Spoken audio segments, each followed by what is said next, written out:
We have Mayuresh, Joshi and Amrish Palika joining us for closing chat. Solutions Khan is also back with us. Good afternoon, gentlemen.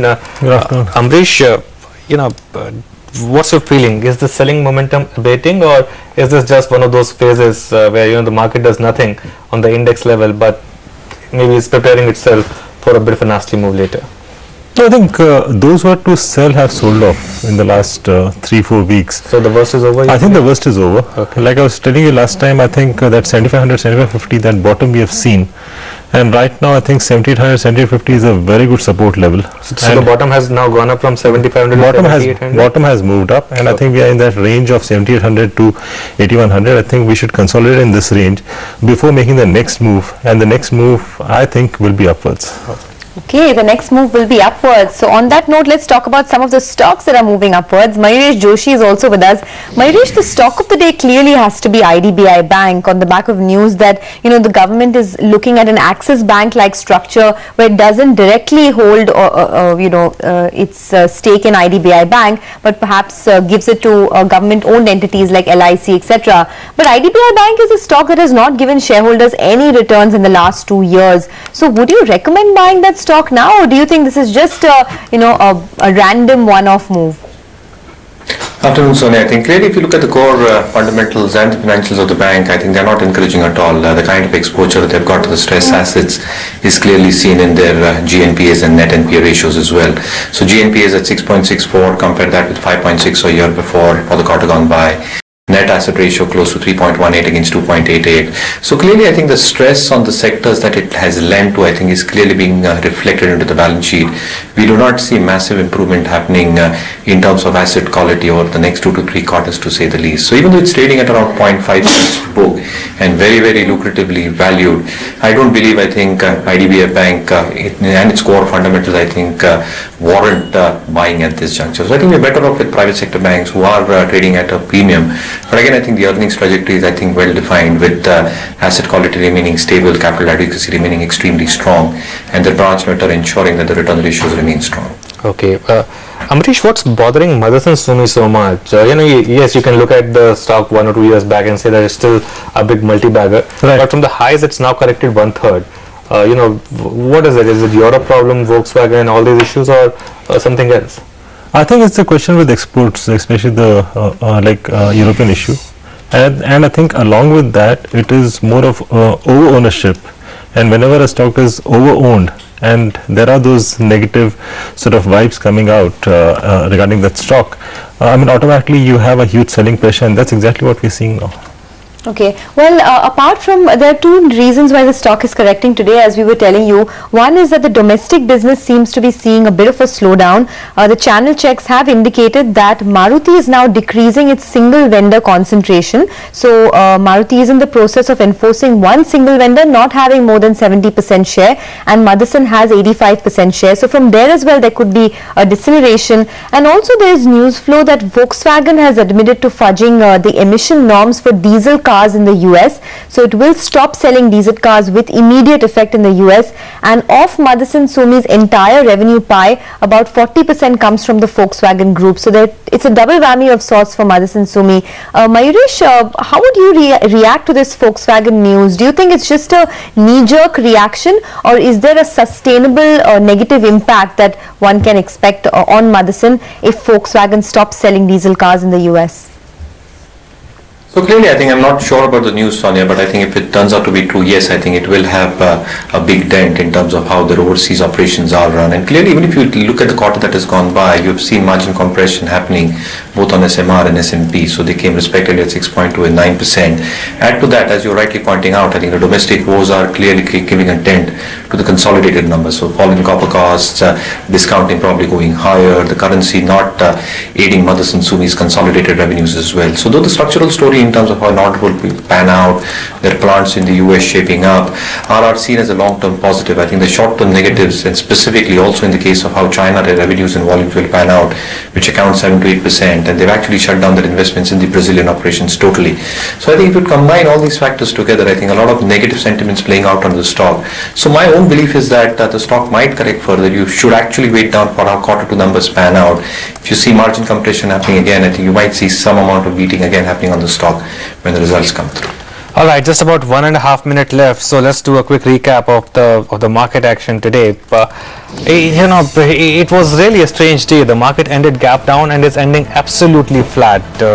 For all you know, the Nifty would end with maybe less than 1 point of gain or loss. As we speak, it's just about inched in the green, but the averaging would mean that the closing would be still in the red, but not by much. Let's talk about the stocks then, which led the market recovery actually. To start with, clearly it was about banks. Axis Bank up 2.5%, State Bank up 1.5%, Bank of Baroda was up 1%, ICICI, Punjab National Bank, Kotak, all of these names helped the market quite a bit. In fact, the Bank Nifty ended 1% higher after starting with such a deep gap down. That was telling you about the kind of opportunity Bank Nifty would have given intraday traders. But apart from the banks, a couple of other stocks helped the market. Maruti Suzuki, so 100 rupee gain on Maruti, 2.5% back to 4,500 after a long time on Maruti.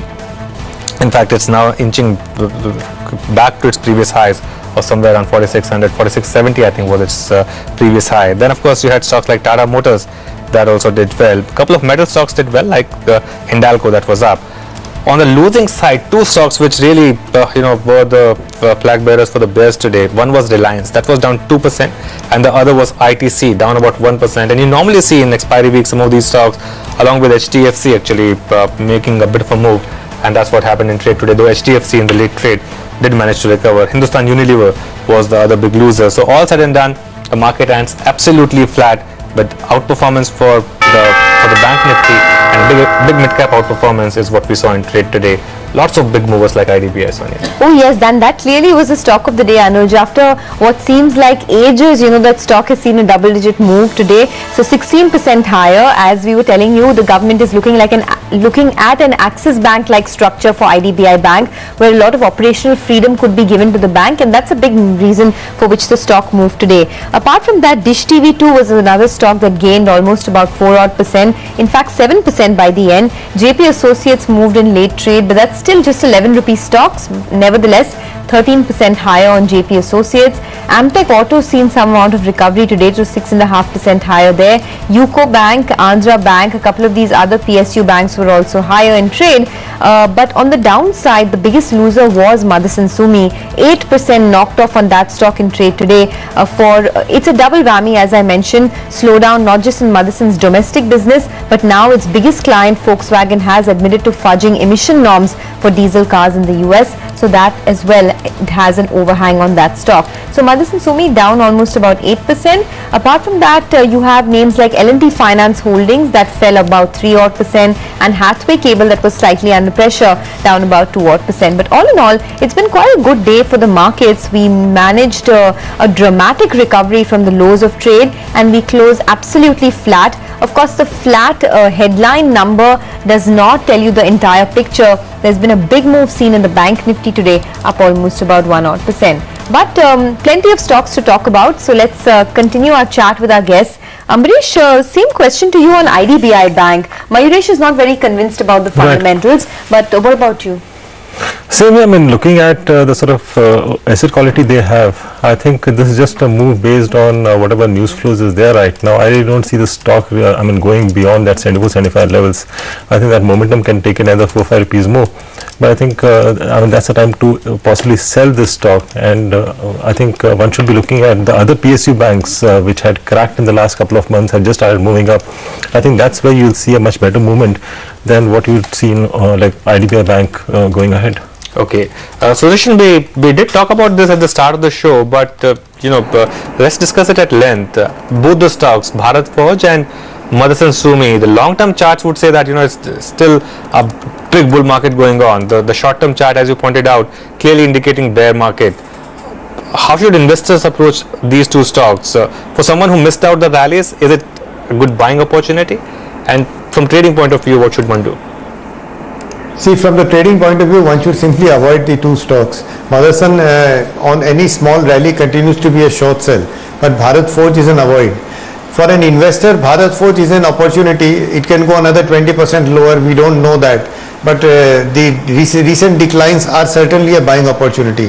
Motherson Sumi should be left alone because it is not just the stock price, it is not a cyclical correction or a normal correction, something else is going on there, and it's a mid cap, so it is best left alone, don't touch it.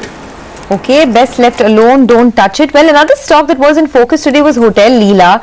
After a long time, we did see a bit of a spike up in that stock, but then it corrected. It goes home flat, but after a long time, you've seen some asset sales from Hotel Leela, and they've managed to rake in some money. Would you do anything with this stock at all? No, I wouldn't do anything with this stock because I think there are clearly much better stocks in that sector. Like you have, I mean, ITC to a certain extent, since they have hotels. You have Indian hotels quoting at very good valuations. But surely this news is positive for Leela, because even if we assume that maybe nearly 30% of the operating profits came from the Goa property, looking at the operating profits of about, I think, 143 crores last year, but the opportunity, I mean, cost of the funds which they received, 750 crores, I mean, that itself works out to about 75 crores. So I think that's much more than the operating profit of 30%. So from that point of view, I think it's extremely positive. But because of this, I really don't expect this stock to be a flyer. Okay. Mayuresh, a word on Maruti. It's been a rather swift move back to 4,500 on Maruti. Anuj, I think we've liked Maruti from a long time. We continue to like that, and clearly I think the story is based on how their market share has probably gained over the past few quarters. The product mix has been exceedingly good for Maruti. I think the discounting has come down significantly. The realizations have stabilized out, and clearly I think if you're talking about the semi-urban kind of a theme, urban, and again I think the focus in terms of core capex being directed towards parts of rural India, I think the product mix will definitely help. So I think an earnings growth of 36% is what we have envisaged in our model over the next 2 years for Maruti. So we're building a target price of 4,750 on Maruti, which is around 21 times FY17 earnings, where you expect the earnings to come at 225 odd rupees. Okay. Mayuresh, how would you react to a stock like SKS Microfinance? It fell 16% on Friday. It's seen a bit of a recovery today. Now that this whole small bank license competition is out of the way, would you buy SKS at this price? So clearly, Sonia, I think we do not have the stock under coverage, so very difficult to comment. Okay. Amrish, what about you? I think we had discussed this last Monday, and I had said possibly it's time to stay out of SKS. I mean, although I didn't know that they may not get the small bank license, but then that's clearly a big negative for them, because I think for the microfinance sector, overall, the big story is the last mile connect between the main banking system and the people at the grassroots levels, and they have lost out on both the payment bank as well as the small bank. And I think this will actually take the wind off the stock, at least for a while. And we should remember that this is not the only large or medium to large company in that space. Just because it is listed, we see this stock, but there are a huge number of competitors which are decently large, which are unlisted. So I think at these levels also, I find it a bit expensive after this news. Okay. Amrish, how does one approach MTech Auto? From the lows, it's up 100%. From the high, it's down 80%. Right. So what is the current risk reward according to you? The same as what you saw in JP at levels of about 35-40. It became 11. Yeah. The same risk as to what you saw in Bhushan at levels of about 100-150 when it fell from those 400 levels. Okay. Because it's the same news flow. They will talk about asset sale. The Do you stock see will it jump. becoming a penny stock? There is a possibility. Okay. Okay. Mayuresh, what about you? MTech Auto? No, clearly, I'm not touching it at this point of time. Yes, Mayuresh has been asked this question several times since that whole issue broke out, and he's always had just one reply: I'm not touching the stock. But what about a stock like Dish TV? What would you do with that one? I mean, there's an FDI limit hike. Yes, I think that's great news for Dish TV, especially I mean when it is looking at really adding more subscribers. I think the base has been set for that stock, and I mean, this is what I've been saying now for the last 1.5-2 years, that exactly what you saw in telecom, the sort of a growth which you saw after 2003, is what you will see in this space from now onwards. So Dish TV is a buy at any level, and I would surely wait for some correction because it has moved up 7-8 rupees today. At levels of about 100-104, it's clearly a buy. All right, gentlemen, you had a question? I just wanted a follow up from Sudarshan on Dish TV. Sudarshan, it's been a bit of a dream chart if you see the 1 year chart, but is it showing signs of fatigue, or do you think it can still go higher? No, it will go higher. It was in my buy list in the morning. It's on the verge of a breakout to lifetime new highs. Soon it should do that. I think it's a stock you want to buy and hold. Okay, fair enough. Buy Dish TV and hold on to it despite the 100% move that it's seen in the last 12 months. Gentlemen, thank you for joining us. It's been a good day of trade actually. Lots of individual stock picking opportunities, and the mid-cap index ends with a 0.5% gain. Of course, the frontliners are flat, but then we saw the dramatic recovery from the lows of trade. We will take a break, but coming up on the other side,